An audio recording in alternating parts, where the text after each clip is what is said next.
Айтайт десе долбоорунун абактагы акын Азамат Ишембековдун чоң энеси Гүлира Абдраймакунова 2 мартта көз жумду. Жаза аткаруу мамлекеттик кызматы акынга энеси менен коштошууга мүмкүндүк берди. Мекеменин кызматкерлери 1 мартта аны Нарындагы ооруканага алып барып келишкен. Ишембековдун адвокаты клубко жаза аткаруу кызматы азыркы тапта акынды чоң энесинин тажыясын алып барып келүү маселесин карап жатканын билдирди. Укук коргоочу Гүлшайыр Абдирасулова клубко маек куруп Ишембековдун чоң энесинин абалы оор экени, Бишкек шаардык сотунда журналисттерге өкүм чыгып жаткан деле белгилүү болгонун айтты.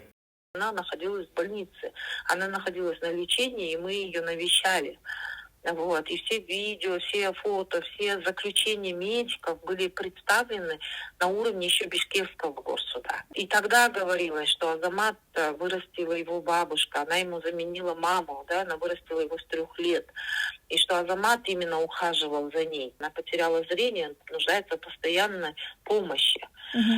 Но Бишкекская коллегия не просмотрела. Укук коргоочунун айтымында Ишембековдун чоң энеси оор абалда жатканда 4 жактоочу жогорку соттон өкүмдү өзгөртүүнү суранган.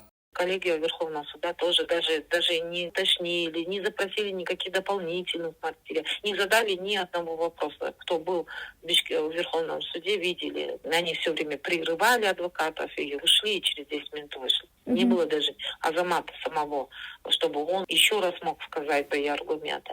Төкмө акын жана журналист Азамат Ишембеков коомдук саясий маселелер боюнча курч билдирүүлөр менен белгилүү. Ал 2024-жылдын 16-январында кармалган 11 журналисттин бири. Темиров Лайф долбоорунун жетекчиси Махабат Тажыбек кызы менен Ишембеков жапырт башаламандыкка чакыруу айыбы менен 5 жылга соттолгон. Анын дагы 2 кесиптеши 3 жылдык пробация менен бошотулса, калганы кылмыштын курамы жок деген негизде акталган.